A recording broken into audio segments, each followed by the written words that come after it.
চলিছে হিমন্ত বিশ্ব হাই হাই ভদ্ৰমন্ত্ৰী হাই হাই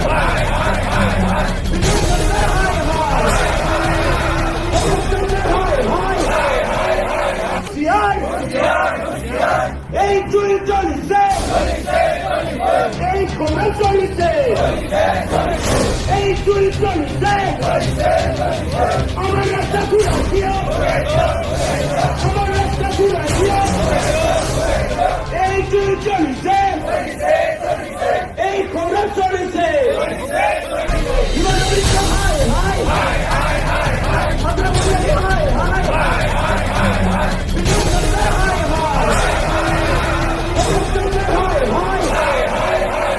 এই কুমাৰীকাটাৰ দক্ষিণ কুমাৰীকাটা আৰু টেবিতলা সংযোগী পথ এটা অসম মালা আঁচনিৰ অধীনত প্ৰস্তাৱ হৈছিল, নিবিদা আহ্বান হৈছিল। কিন্তু অতি শেহতীয়াভাৱে এচাম মানুহৰ ফেচবুকত আমি দেখিবলৈ পাইছোঁ এই পথটো কৰ্তন কৰি অন্য ঠাইলৈ নিয়াৰ প্ৰয়াস কৰিছে। আমি উন্নয়নৰ বিৰোধী নহয়, আমাৰ তামোলপুৰৰ বিভিন্ন বাট পথ এনেকুৱা আছে, এই বাট পথবোৰ উন্নয়ন হ'ব লাগে। কিন্তু হৈ থকা পথ এটা কৰ্তন কৰি অন্য ঠাইলৈ নিয়াটো কোনো কাৰণত গ্ৰহণযোগ্য নহয়।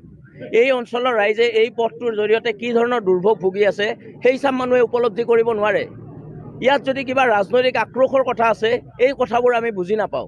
আমি সাধাৰণ ৰাইজৰ লগত আজি আমি কথা পাতি গম পাইছোঁ, সাধাৰণ ৰাইজে এটাই কথা কৈছে যে এই পথটো যিহেতু নিবিদা আহ্বান হৈ গৈছে, এই পথটো নিৰ্মাণ কৰাৰ প্ৰক্ৰিয়া সম্পূৰ্ণ হৈ গৈছে, তাৰ পিছত এই পথটো কৰ্তন কৰাৰ যুক্তিটো কি?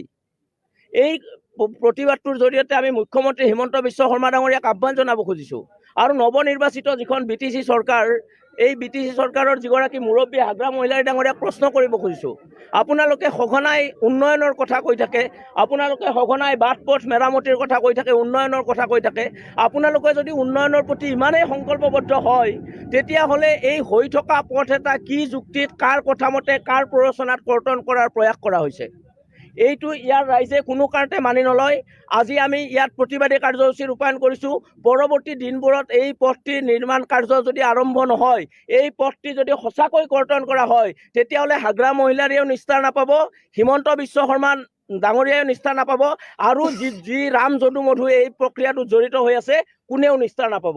আমি ইয়াৰ পৰা এই প্ৰতিবাদী স্থলীৰ পৰা আটাইকে সকীয়াই দিছোঁ, এই পথটো কৰ্তন নকৰিব, ৰাইজৰ লগত ধেমালি নকৰিব। যদি ৰাইজৰ লগত ধেমালি কৰে, ৰাইজে যেতিয়া আপোনালোকৰ লগত ধেমালি কৰিব তেতিয়া কিন্তু আপোনালোকে ইয়াত তিষ্ঠি থাকিব নোৱাৰিব। এই কথা আমি এই প্ৰতিবাদস্থলীৰ পৰা সকীয়াই দিব খুজিছোঁ। আমাৰ স্থানীয় বিধায়ক মহোদয়ে বিভিন্ন সভা সমিতিত কৈছিলে, ঘোষণা কৰিছিলে যে এইটো অসম মালা আঁচনিত দিয়া হৈছে আৰু ইয়াৰ নিবিদা পৰ্যন্ত হৈ গৈছিলে।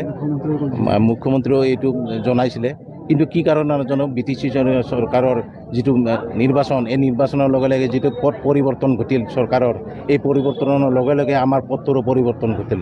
আমাৰ এই পথটো অন্য ঠাইত নিয়া বুলি আমি জানিব পাৰিছোঁ আৰু সেইকাৰণে আমি এই পথটো পুনৰ অসম মালা আঁচনিত অন্তৰ্ভুক্তিৰে নিৰ্মাণ কৰিবৰ কাৰণে আমি আজি এই দাবী উত্থাপন কৰি এই প্ৰতিবাদী কাৰ্যসূচী গ্ৰহণ কৰিছোঁ।